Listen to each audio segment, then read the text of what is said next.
1971 সালের রক্তক্ষয়ী মার্চ, পিলখানা। চারদিকে থমথমে পরিস্থিতি। পাকিস্তানি 22 বেলুচ রেজিমেন্ট তখন নিয়ন্ত্রণ নিয়েছে পুরো পিলখানার। তাক করা তাদের বন্দুক। সেই সময় বর্ডার গার্ড বাংলাদেশ তথা তৎকালীন ইপিআরের একদল সাহসী সৈনিক নিলেন এমন এক দুঃসাহসিক সিদ্ধান্ত, যার প্রতিটি পদে ছিল মৃত্যু ভয়। গোপনে শুরু হলো প্রস্তুতি, নীরবে সতর্কতায়, যার কেন্দ্রবিন্দুতে ছিল পিলখানার একটি গাছ। 22 মার্চ দিবাগত রাত পিলখানায় লেখা হলো আরেক বীরত্ব গাথা। এক সময় আমাদের নিজেদের দেশ, নিজেদের পতাকা হলো, কিন্তু সেই গাছ, সেই সাহসী সৈনিকদের কথা মনে রাখল না কেউ। স্বাধীনতার 55 বছর পর শুরু হলো ভুলে যাওয়া সেই ইতিহাসে এক আশ্চর্য অনুসন্ধান।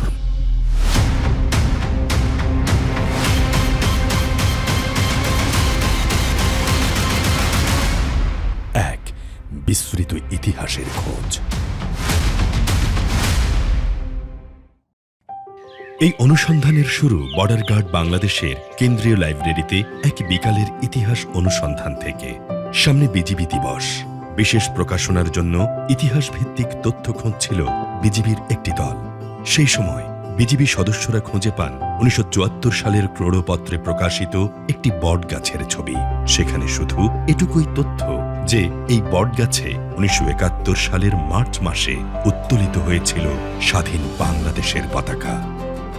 পরাধীন দেশে স্বাধীনতার পতাকা উত্তোলনের সেই স্মৃতিকে শ্রদ্ধা জানিয়ে নির্মিত হচ্ছে এই প্রতীকী বটগাছ। শিল্পীর জাদুকরী হাতের ছোঁয়ায় সেই সাদা কালো বটগাছের ছবি যেন জীবন্ত হয়ে ওঠে। বর্ডার গার্ড বাংলাদেশের মহাপরিচালক মেজর জেনারেল মোহাম্মদ আশরাফুজ্জামান সিদ্দিকী এই বটগাছের অবস্থান সম্পর্কে জানতে চাইলে সংশ্লিষ্ট কর্মকর্তারা জানান, বটগাছটির বর্তমান অবস্থান ও সেই গাছে কারা পতাকা উত্তোলন করেছিল এই বিষয়ে কোনো তথ্য কোথাও নেই। ঐতিহাসিক গুরুত্ব অনুধাবন করে মহাপরিচালক মহোদয় বটগাছটি শনাক্ত ও প্রয়োজনীয় তথ্য সংগ্রহ করতে নির্দেশ দেন। শুরু হয় বিস্তৃত অনুসন্ধান। বটগাছটির অবস্থান খুঁজে পেতে প্রথমে প্রয়োজন সেই ঐতিহাসিক ঘটনার তথ্য।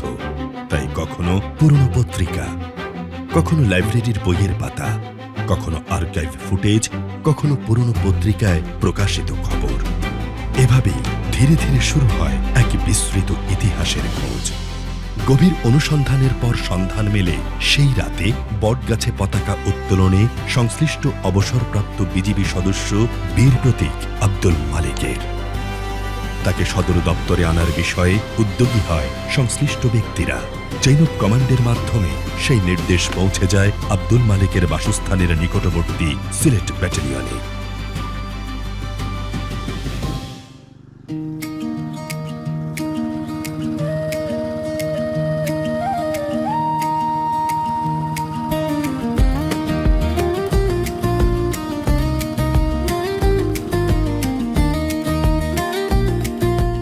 বিজিবির মুখপাত্ররা মুক্তিযোদ্ধা অবসরপ্রাপ্ত আব্দুল মালিককে সদর দপ্তরের পক্ষ থেকে ঢাকায় আসার অনুরোধ জানায়।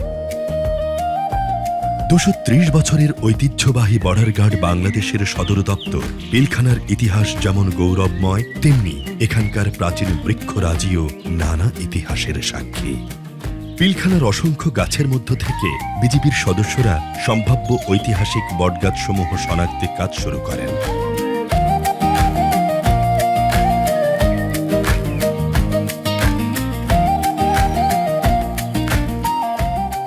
বিজিবির সংশ্লিষ্ট কর্মকর্তারা বয়স ও যৌক্তিক অবস্থান বিবেচনায় সম্ভাব্য 3টি গাছ চিহ্নিত করেন। বীর প্রতীক আব্দুল মালিক বিজিবি সদর দপ্তর পিলখানায় এলে বিজিবি কর্মকর্তারা তাকে অভ্যর্থনা জানান। বীর প্রতীক আব্দুল মালিককে নিয়ে যান অনুমানকৃত গাছগুলোর কাছে।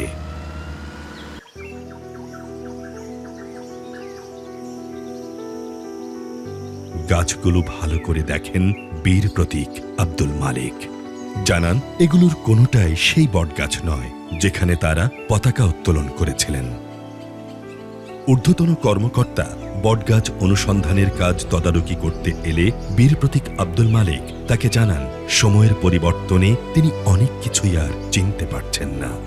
তিনি 1971 সালে যে সিগন্যাল সেন্টারে কাজ করতেন সেই দিকে যেতে চান।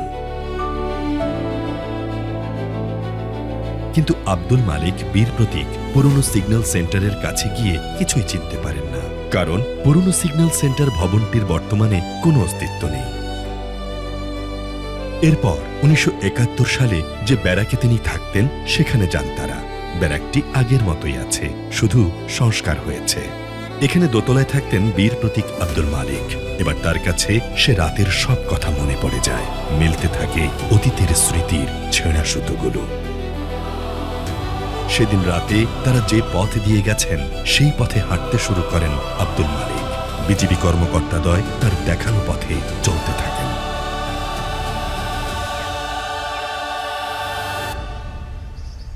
এই পথ তাকে নিয়ে যায় 1971 সালের সেই দুঃসাহসিক রাতের স্মৃতিতে। একটি বট গাছের সামনে দাঁড়িয়ে যান আব্দুল মালিক বীর প্রতীক।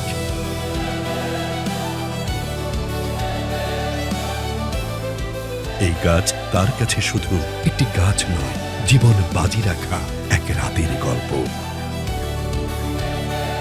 বীর প্রতীক আব্দুল মালিক আবেগে সিক্ত হয়ে গাছটিকে স্যালুট করেন।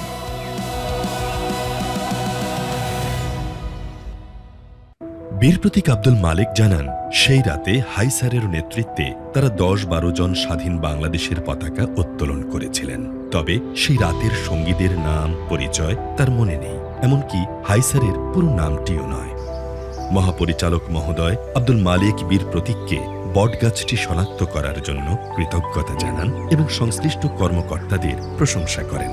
তিনি পতাকা উত্তোলনের সঙ্গে যুক্ত জড়িত ব্যক্তিদের খোঁজ নিয়ে তথ্য যাচাই করে প্রমাণভিত্তিক ইতিহাস সংগ্রহের নির্দেশ দেন। তিনি বলেন, এই পতাকা উত্তোলনের ঘটনা খুব গুরুত্বপূর্ণ, কারণ দেশের সীমানা ও জাতীয় পতাকা বিজিবির মূল অনুপ্রেরণা ও শক্তি। শুরু হয় নতুন করে গভীর তথ্য অনুসন্ধান। বিজিবি সদস্যরা নিয়মিত দায়িত্বের পাশাপাশি এই ঐতিহাসিক ঘটনার তথ্য প্রমাণ সংগ্রহে নানামুখী অনুসন্ধান শুরু করেন।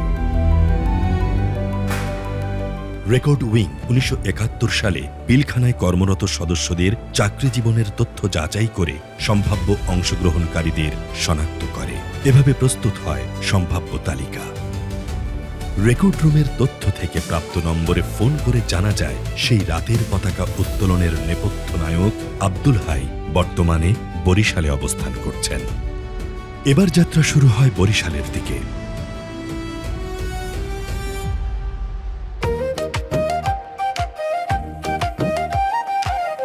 বরিশালের উজিরপুরে প্রত্যন্ত গ্রামে আব্দুল হাইয়ের বাড়ি।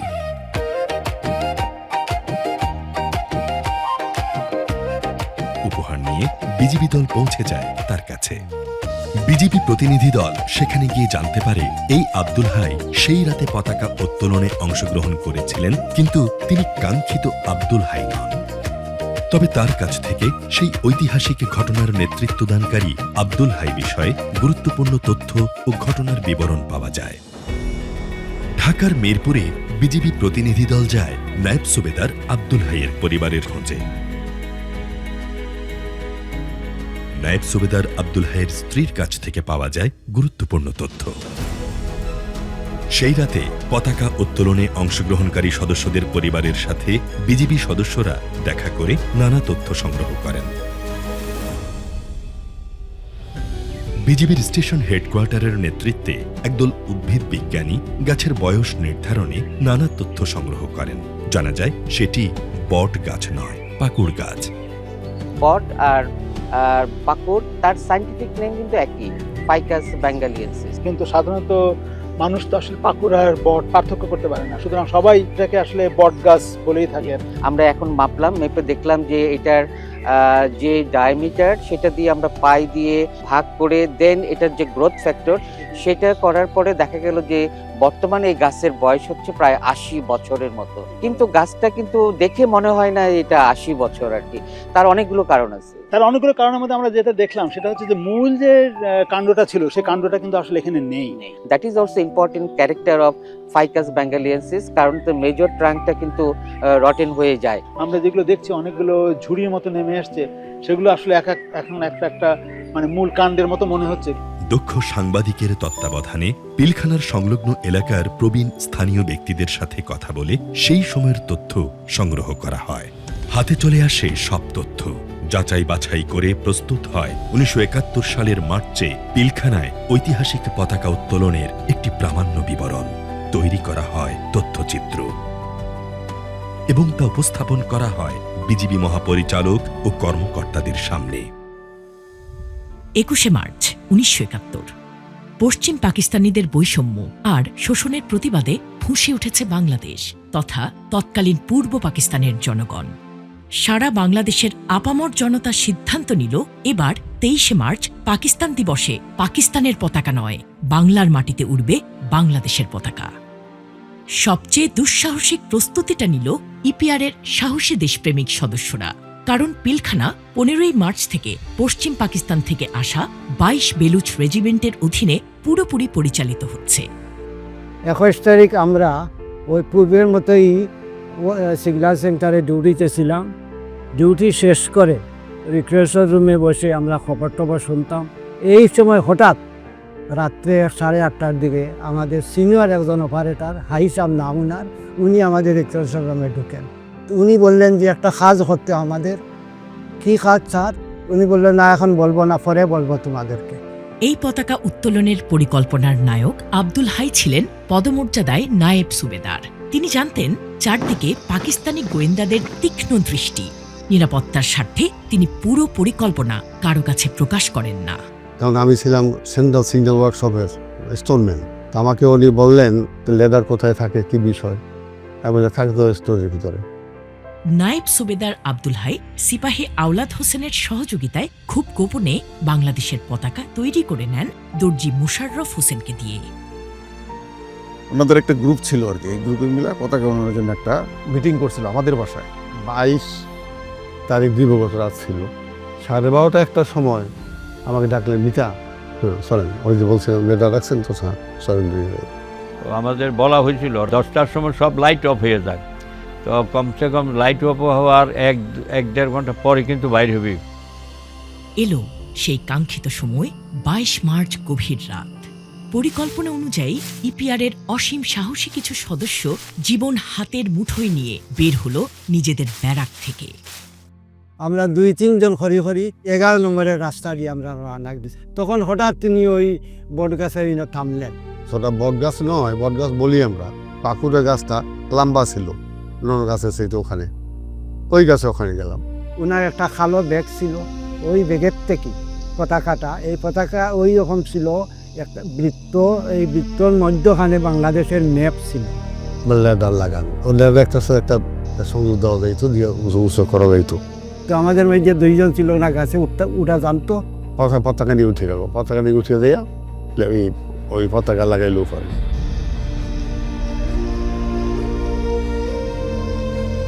তখন আমরা সবাই একত্রিত না আসে, ওই 2 জন 3 জন করে আবার রিক্রিয়েশন রুমে আসছি। এই পতাকা লাগাই বাসায় যায় বলছে যে মা, আমার শাশুড়ি আছে, যে মা একটা কাজ করে আসছে। কি কাজ করে আসছে বাবা? বলছে যে মা একটা বট গাছের মধ্যে পতাকা, বাংলাদেশের পতাকা টানাই আইছি। পরদিন 23শে মার্চ সারা বাংলাদেশের সকল সরকারি ও বেসরকারি প্রতিষ্ঠানের সাথে ইপিআরের পাকুড় গাছে উড়ল বাংলাদেশের পতাকা। ঢাকার পাশাপাশি যশোর, সাতক্ষীরা, রাজশাহী, চট্টগ্রাম ও দিনাজপুরের বিভিন্ন বিউবিতে উড়েছিল স্বাধীন বাংলাদেশের পতাকা। কিন্তু বেলুচ রেজিমেন্টের নাকের ডগায় এই পতাকা উত্তোলন বড় একটি ধাক্কা দিয়েছিল পাকিস্তানি শাসকদের। পাকিস্তানিরা এই পতাকা দেখে ফেলে, তখন সিগন্যালের যা ছিল সবাইকে নিচে ফলিন করছে, বলতেছে কে এই পতাকা উঠাইছে বলো। পতাকাটা দেখছে 23 তারিখ সকালবেলা, খুব রাগান্বিতভাবে এবং খুব চড়াওভাবে আমাদের উপর খাড়া হয়েছে ওরা। আমরা কিন্তু কোনো ভয়ও করি নাই, কোনো কিছু বলিও নাই, চুপচাপ সাইলেন্সভাবে খাড়া ছিলাম। নায়েব সুবেদার আব্দুল হাই বুঝতে পারেন কি আসতে চলেছে সামনে। আসার পরে বড় আইয়া আজান দিছে, মাকে নমস্কার করছে, আমার শাশুড়ি লিয়া ভাত খাইলো। সবাই কাছে আমার বউ বাসুর আছে, মাতার চাইলো, মার কাছে মাছ চাইলো। মা মোর সামনে দিকে হয়তো বাঁচতে পারবো না, মা মাফ সাফ করে দিও। আর শাশুড়ি কান্না শুরু করে দিল। এরপর 25শে মার্চ 1971 সেই রাতে নারকীয় হত্যাযজ্ঞ চালানো হয় EPR Pilkhana, Rajarbagh police line ও ঢাকা বিশ্ববিদ্যালয় এলাকায়। না হাইসাব তো ফলে দিয়ে পারছে, ওনার পাকিস্তানিরা কিছুটা বুঝতে পারছে, বুঝিয়া উনি ওই রাত্রেই উনাকে অ্যারেস্ট করেছেন। উনি বাইরে থাকতেন। যাই দুদিন পরে বাসার থেকে নিয়ে এলো। আমার কোনো জ্ঞান ছিল না, আমার 4টা বাচ্চা বিরোধের দুঃখায় আমার কোনো জ্ঞান ছিল না। আমি ওকে নিয়ে গেলাম না। ইপিআরের নিরস্ত্র ও ঘুমন্ত সৈনিকদের নির্মমভাবে হত্যা করা হয়। জীবিতদের গ্রেফতার করে নিয়ে যাওয়া হয় মোহাম্মদপুর শারীরিক শিক্ষা কলেজে। আমার আম্মাকে ফিজিক্যাল কলেজে প্রায় মাসখানেকের মতো আটকে রাখছিল। ওনার সাথে আরও ইপিআরের লোকজন ছিলেন। মাসখানেকের মতো আটকে রেখে অনেক নির্যাতন করার পরে ওনাদেরকে গাড়িতে উঠায় চোখ বন্ধ করে এই পাগলার দিকে নিয়ে যায়, শীতলক্ষা নদীর পরে দাঁড় করে ব্রাশ ফায়ার করে মেরে ফেলছে। বাবা সহ এখানে পশ্চিম হানাদার বাহিনীতে গ্রেপ্তার হন এবং ফিজিক্যাল কলেজে টর্চার মাধ্যমে মেরে ওনাদেরকে ফিরে দেওয়া হয়। নির্যাতনের তীব্রতার সব মাত্রা ছাপিয়ে নায়েব সুবেদার আব্দুল হাই ও সুবেদার মেজর শওকতের উপর নেমে আসে অমানবিক নির্মম অত্যাচার। ওনাকে খুব শারীরিক কষ্ট দিয়া উনি মারছে। উনাকে শওকত সাহেবকে এগুলা তারা খবর নিয়ে আনিছে। 8-9 দিন উনি বাধাই অবস্থায় ছিল। আমরা জানালা থেকে দেখতেছিলাম এই দুজনকে যেভাবে মারছে বা লটকাইয়া হাত বাঁধে উপরে উঠে লটকাই রাখছে, রেখে দাদু অত্যাচার করছে। অত্যাচার করতে করতে তা ওইভাবেই মারা গেছে। আব্বা কিভাবে চিৎকার পারতো, আশেপাশে সবাই জানতে পারতো যে হাই সাহেব চিৎকার পারতেছে, হাই সাহেবকে টর্চার করতেছে। পিছনে খাম মানে 2টা লাঠি খাম বেঁধে 10 আঙ্গুলের নখ উঠে ফেলছে, তারপরে পায়ের নখ উঠে ফেলছে। আমি তো সবার ছোট, বাবা কি জিনিস আমি সেই ডাক শুনতে পাই নাই, আমি কখনো বাবা বলে ডাকতে পারি নাই। মুক্তিযুদ্ধে ইপিআর সদস্যদের আছে অপরিসীম অবদান। স্ত্রী সন্তান ফেলে মৃত্যুকে বাজি রেখে তারা ছুটে গেছে দেশ রক্ষায়। আমার শ্বশুর অ্যাক্সিডেন্ট আবশ্যই করে যায় না তো গেছে, আমরা দেশ স্বাধীন করবো কেনা। বললো যে বুঝাও যে আমার তো একমাত্র ছেলে, আর তোমার ছেলে মেয়ে কিছু নাই, ওকে নিয়ে আসো, ফিরে নিয়ে আসো। কিন্তু উনি স্ট্রংলি একদম যে না, আমাদের যুদ্ধ করতে হবে, আর আমরা যদি যুদ্ধ না করি তাহলে দেশকে বাঁচানো সম্ভব না। মুক্তিকামী মানুষদের সাথে মিলে ছিনিয়ে এনেছে বিজয়। তারা জীবন বাজি রেখেছিল নিজেদের একটি পতাকার জন্য। দেশের পরিচয় কি দিয়া? পতাকা দিয়া। এ পতাকা উত্তোলন এর চেয়ে বড় আর কি আছে? আর বড় কিছু নেই। পিলখানা একটা ক্যান্টনমেন্ট পাকিস্তানিদের দিও, এই ক্যান্টনমেন্টের মধ্যখানে আমরা পতাকা উঠাইছি, এইটাই আমাদের সাহস। ধরা পড়ব কি না পড়ব, কি হবে না হবে ওই চিন্তা করি নেই। চিন্তা একটাই ছিল, পতাকাটা উঠাইতে হবে। ওই রাতে যদি কেউ জানতে পারতো, কেউ যদি দেখতে পারতো আমাদেরকে, তাহলে আমাদের সাথে সাথে গুলি হতো, আমাদের সাথে সাথে মেরে ফেলতো। সবাই খুশি মানে না, এটা উঠানো দরকার, এটা আমরা উঠাইতে হবে। আর পিলখানার ভিতরে একটা ক্যান্টনমেন্ট, এই ক্যান্টনমেন্টের এই জায়গায় আমরা উঠাইব।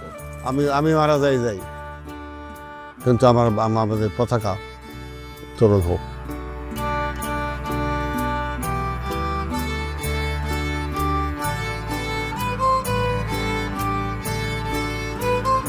ব্যক্তিগত জীবন ও পরিবারের মায়া তুচ্ছ করে 22শে মার্চ দিবাগত রাতে ইপিআরের অকুতভয় সাহসী সৈনিকরা যে পতাকা উত্তোলন করেছিল, আজও সেই পতাকা ও সীমান্ত রেখা রক্ষায় নিজেদের সর্বদা নিয়োজিত রেখে বর্ডার গার্ড বাংলাদেশ হয়ে উঠেছে সীমান্তের নিরাপত্তা ও আস্থার প্রতীক।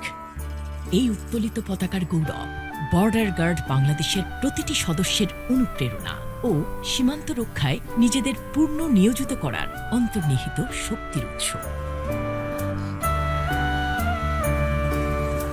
পতাকা উত্তোলনের পূর্ণাঙ্গ ঘটনা আবেগদীপ্ত করে বর্ডার গার্ড বাংলাদেশের ঊর্ধ্বতন কর্মকর্তাদের।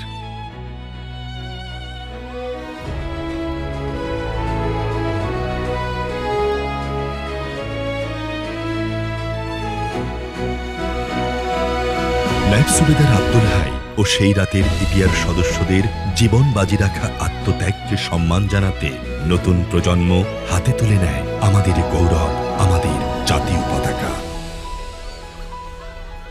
জাতীয় পতাকার মর্যাদা রক্ষার ঐতিহ্য নতুন প্রজন্মের মধ্যে সঞ্চার করে বর্ডার গার্ড বাংলাদেশ।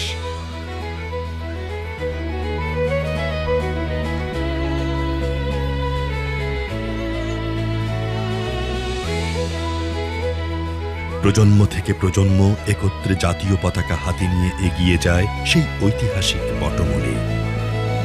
সম্মান জানায় সেই জাতীয় পতাকা এবং ঐতিহাসিক পতাকা উত্তোলনের স্মৃতিকে।